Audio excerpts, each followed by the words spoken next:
adventurers, ghouls, dungeoneers, and kings. I would like to welcome you all to the first ever radio show, hosted and funded by me. Quite a feat when you go outside every day and could get eaten by an owlbear or a dragon or so. So here at Miss Tevinia's Tavern, we're going to talk about all sorts of different beautiful monsters that you could be encountering in this wonderful world of ours. I'm your incredibly charming, yet incredibly red host, Lelia the Gratuitous. Hey everyone, here at Tevinia's, we like to list our monsters from A to Z.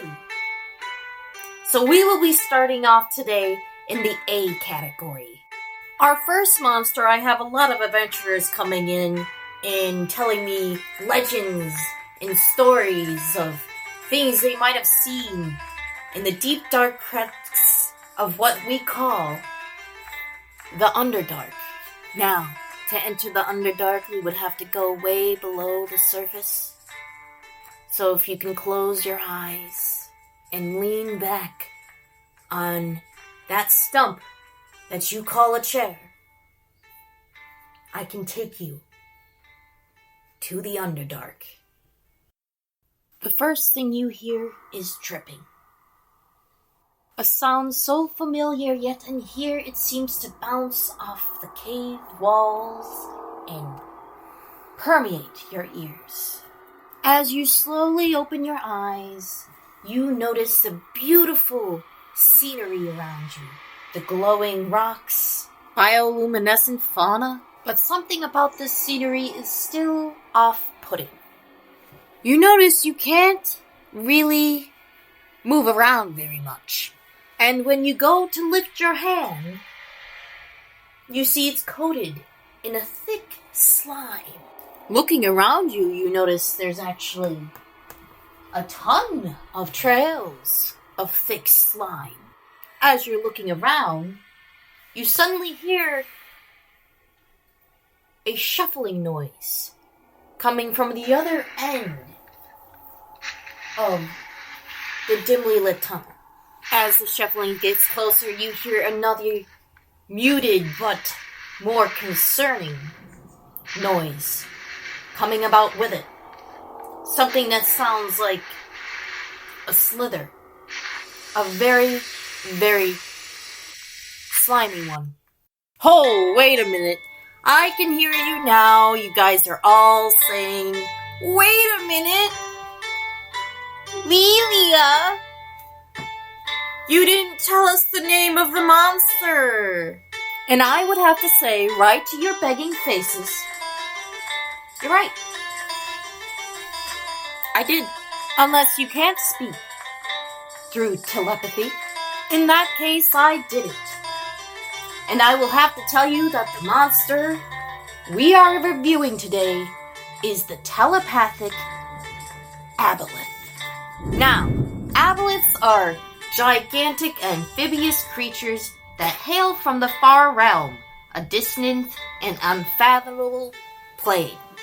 When they crawl around their beautifully dark tunnels of the Underdark, they leave massive trails of slime. These monsters tend to be malevolent and vile.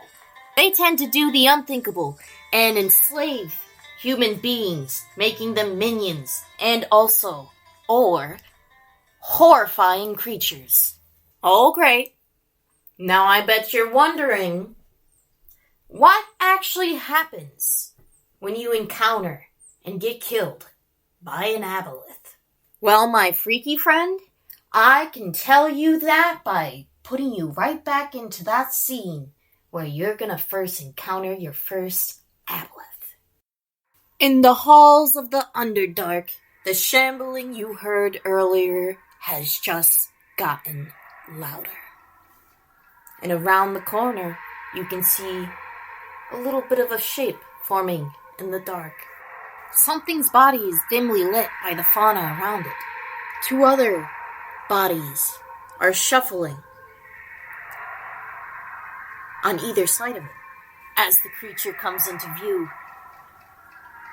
You notice 3 red glowing eyes looking at you. They seem but specks compared to the huge mass of the creature. You start to notice around 4 tentacles sprouting from its face and neck. You notice on the side of their face, on either side, there seems to be ducts they use to breathe. And in the middle, you see a mouth, seemingly useless, for that is not their choice in killing method. The aboleth looks to the creature on its left side. A creature that seems to be a zombified human. The human runs over, pins you down after noticing you trying to get up. You struggle, and the aboleth gets closer. Once it reaches you, it covers you in a lot more slime. Some may say it makes you feel like you are on a show. One adventurer told me that when they came in, whatever that meant. After being covered in what seems to be your weirdest Google search, whatever that means, the creature will start mercilessly beating you with its tentacles, flaying you to death. Now, in my personal opinion, I wouldn't want to be caught up with this thing.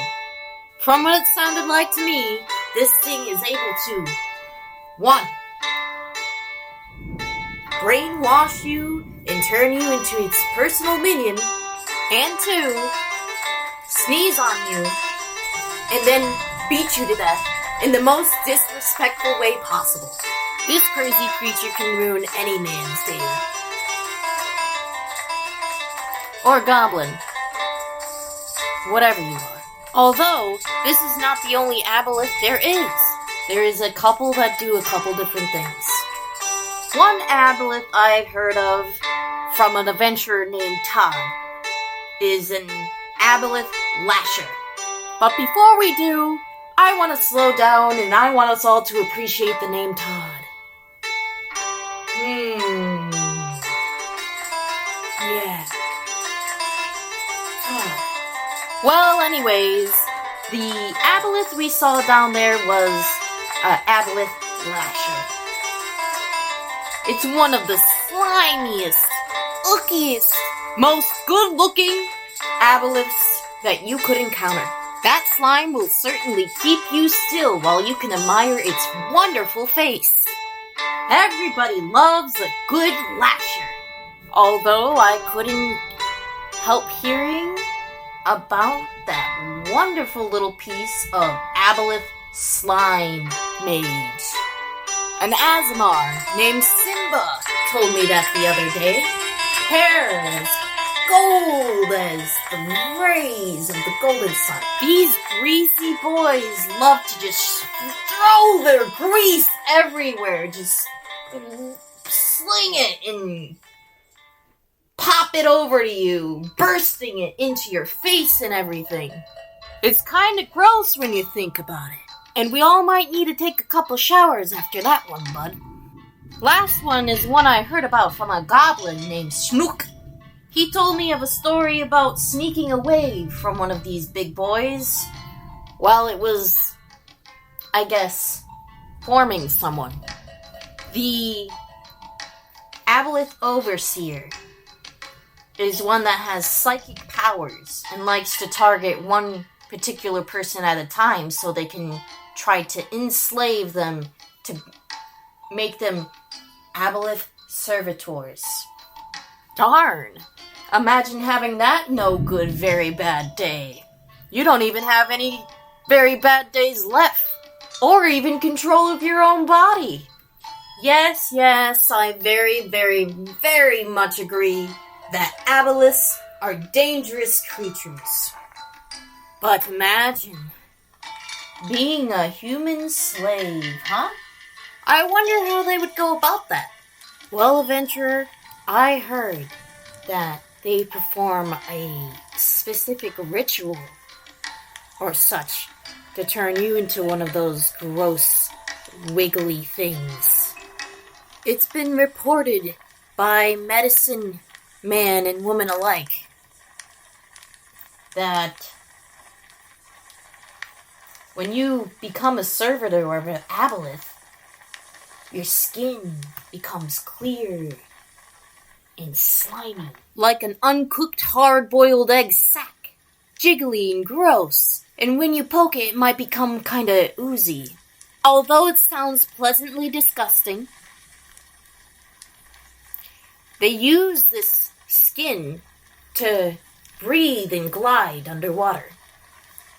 This is to the aboleth's advantage, for they can be found in aquatic areas, such as marshes, lakes, and very, very drippy caves. And that, my friend, is why you should not wander into the underdark unprepared. Unless you're a seasoned adventurer or a dungeoneer, I would rather you not go. So, to all the noblemen out there and rich elf folk, please feel free to sit at home, doing nothing and still making money. And if you feel the need to, make sure to send some money my way, funding my everlasting, ever so daunting radio show. Mind you, the first radio show to pierce the world of dragons, but nevertheless, a humble radio show. Well, listeners, let the fires warm your path, and the perpetual stew warm your gullet. Wishing you good night, this is Tevinia's Tavern.